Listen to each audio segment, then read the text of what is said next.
Welcome back to another episode of our conflict resolution series. I'm so glad to have you here. In our first episode, we talked about why conflict isn't always a bad thing.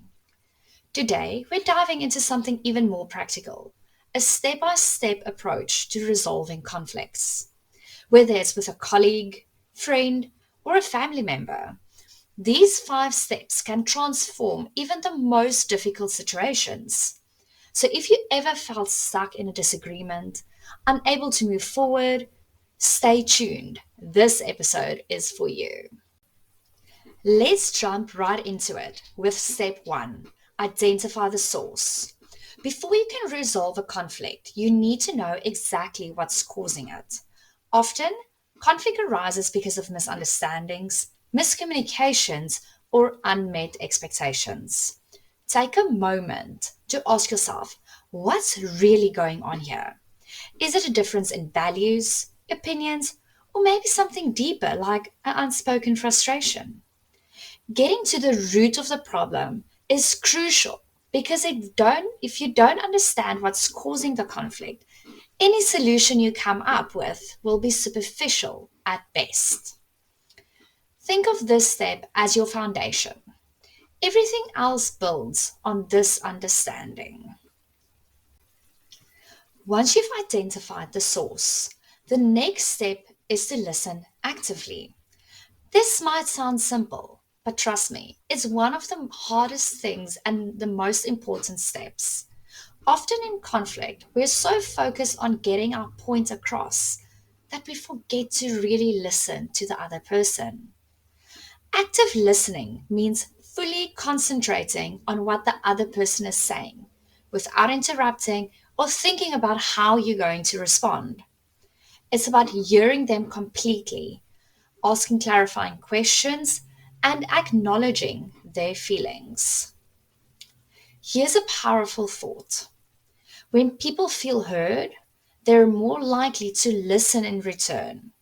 So, by active listening, you're not just gathering information, you're also laying the groundwork for mutual understanding. Next up is step 3, communicate clearly. Now that you've listened, it's your turn to express your thoughts. But here's the key to it: do it in a way that's clear, respectful, and free of blame. Instead of saying, "You always ignore my ideas," try framing it as, "I feel like my ideas aren't being considered." By using I statements, you're focusing on your own experience rather than accusing the other person, which helps to prevent them from becoming defensive. Clear communication is about expressing yourself honestly, but also tactfully, so that the conversation can move forward productively. The goal here is to prove who's right or who's wrong. It's to make sure both sides are understood. Once both sides have expressed their views, it's time for step 4, find common ground. This is where you focus on what you and the other person want to achieve. Even in the midst of conflict, there's always or usually some overlap in your goals, whether it's to maintain a good working relationship, finding the best solution to a problem, or simply moving past a disagreement. By identifying and emphasizing these shared goals, you can shift the conversation from me versus you mentally to a let's solve this together approach. This not only helps to de escalate the conflict, but also creates a sense of collaboration, which is essential for finding a lasting resolution. And that brings us to our final step, collaborate on a solution. Now that you've identified the source, listened actively, communicated clearly, and found a common ground, it's time to work together to find a solution that works for everyone. This step is all about compromise and creativity. Be open to different ideas and approaches.